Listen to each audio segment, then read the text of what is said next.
Money purse Vanga Rajendra Prasad గారు రచించినటువంటి పుస్తకంలో ఇది 11వ భాగం. ఏజెంట్ చెప్పని పాలసీ. మీరు బీమా తీసుకోవాలనుకున్నప్పుడు మీ బీమా ఏజెంట్ ఇచ్చిన పాలసీ తీసుకుంటారా లేక మీరే పాలసీ కొనుక్కుంటారా? అదేంటి, రెండూ ఒకటే కదా? ఒకలాగే అనిపించినా తేడా ఉంది. బీమా ఏజెంట్లు సాధారణంగా తమకి లాభం ఎక్కువ వచ్చే పాలసీని మనకు అనుకూలమైన పాలసీగా చెప్పి అంటగట్టే అవకాశం ఉంది. కొన్ని పాలసీల గురించి వాళ్ళు ప్రస్తావించకపోవచ్చు. బీమా పాలసీలు ప్రాథమికంగా 3 రకాలు. బీమా కోసమే అందించే టర్మ్ పాలసీలు, అసలు హామీ ఇచ్చి బోనస్కు ఏమీ ఇవ్వని ఎండోమెంట్ పాలసీలు, అసలుకి కూడా హామీ ఇవ్వని యూనిట్ లింక్డ్ పాలసీలు అని తెలుసు కదా. మొన్నటి వరకు బీమా అంటే మనం కట్టే ప్రీమియం మొత్తాన్ని తిరిగి చెల్లించే హామీ గల ఎండోమెంట్ పాలసీలే. వీటినే సాంప్రదాయక పాలసీలు అంటారు.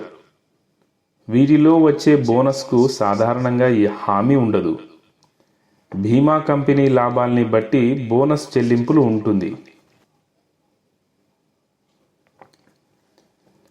షేర్ మార్కెట్పై ఆధారపడే యూనిట్ లింక్డ్ పాలసీల పట్ల ప్రజల ఆసక్తి పెరుగుతోంది. 2007 వరకు వచ్చిన లాభాల్ని చూపించి యూనిట్ లింక్డ్ పాలసీలని హాట్ కేకుల్లా అమ్మాయి బీమా కంపెనీలు, అమ్ముతున్నాయి కూడా.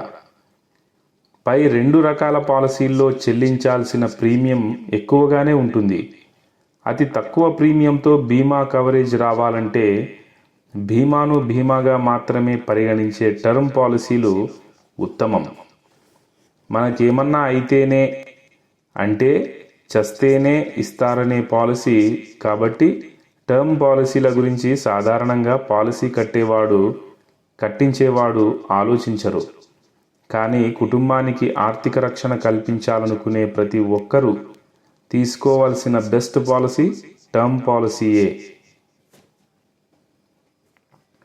ఎందుకంటే అసలు మనం బీమా చేయించేది మనకేమన్నా అయితే అనే కదా.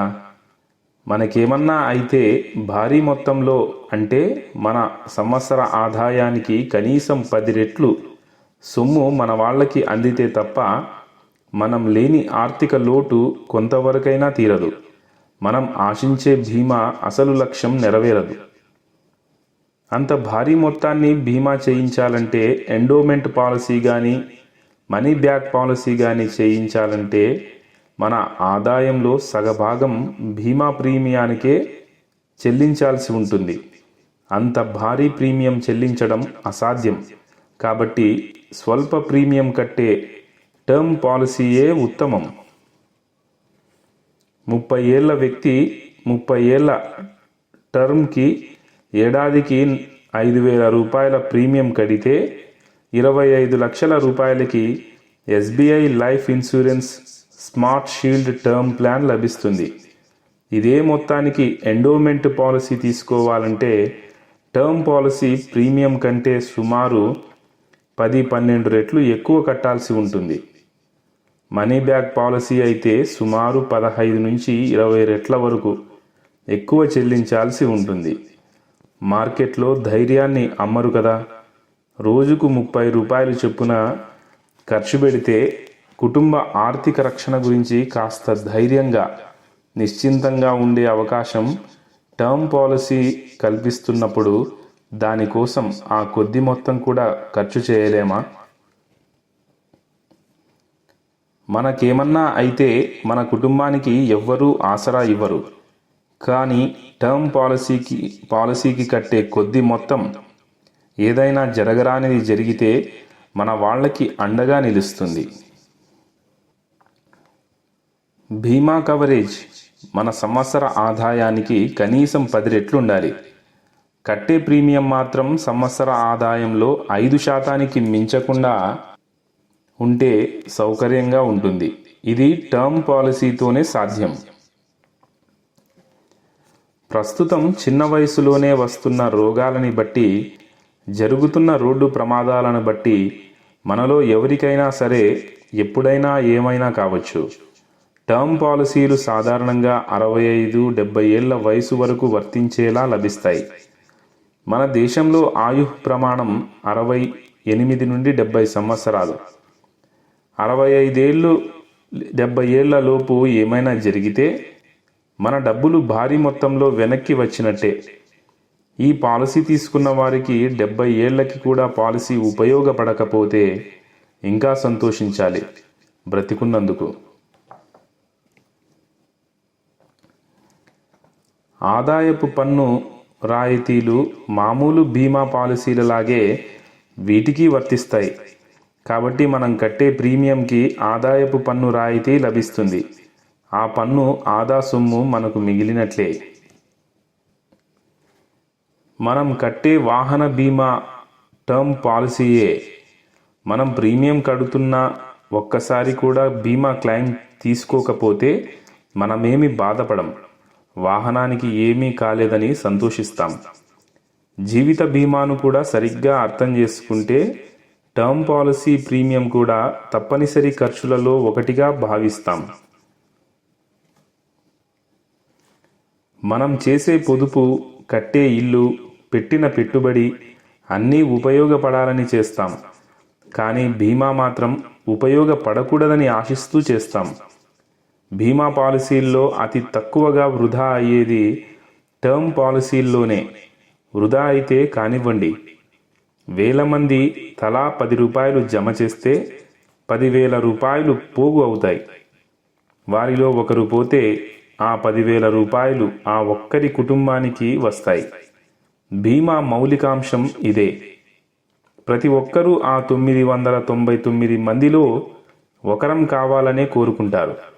కానీ 10,000 రూపాయల కోసం ఆ ఒక్కరం కావాలని కోరుకోరు. ఇందులో మనం ఇచ్చే 10 రూపాయలు దానధర్మంగా ఇవ్వట్లేదు.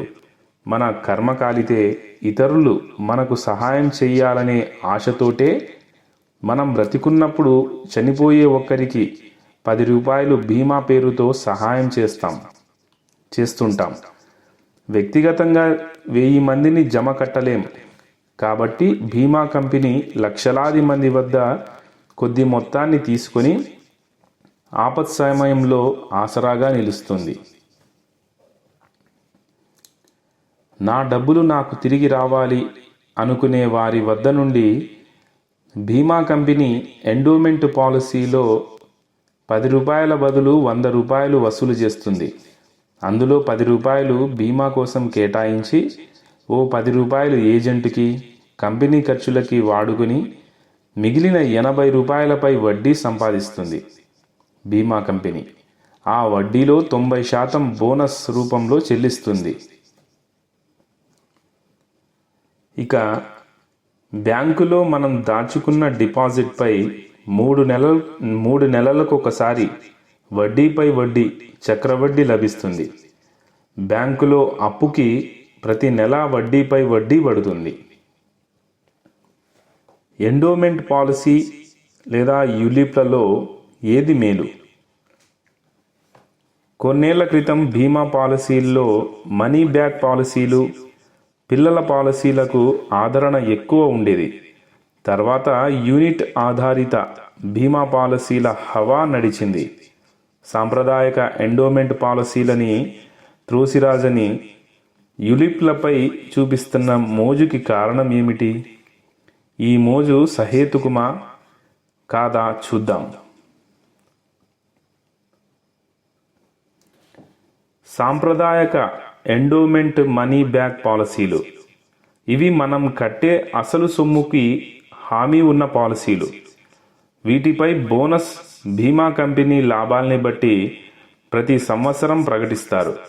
దానిపై లభించే వడ్డీ ఎంతైనా పర్వాలేదు, అసలుకి హామీ చాలనుకునేవారు వీటిని ఎంచుకుంటారు.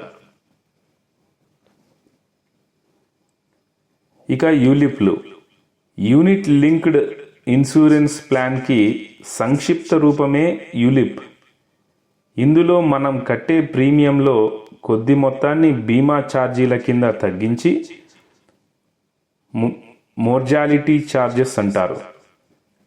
మరికొద్ది మొత్తాన్ని కంపెనీ ఛార్జీల కింద తగ్గించి మిగిలిన సొమ్మును షేర్ మార్కెట్, ప్రభుత్వ బాండ్లు, డెట్ మార్కెట్లో పెట్టుబడిగా పెడుతుంది బీమా కంపెనీ.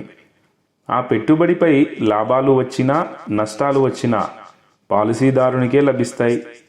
షేర్ మార్కెట్లో ఎప్పుడు ఏ షేర్ కొనాలి, అమ్మాలి అనే లెక్కలు అందరికీ తెలియవు. కాబట్టి బీమాతో పాటు షేర్ మార్కెట్లో పెట్టుబడికి ప్రభుత్వ బాండ్లు, డెట్ మార్కెట్లో పెట్టుబడికి యూలిప్లను ఎంచుకోవచ్చు.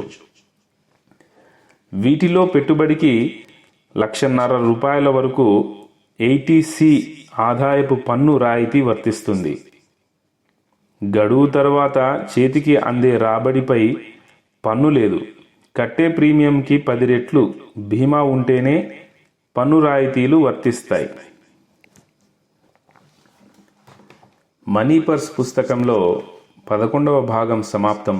Thank you very much.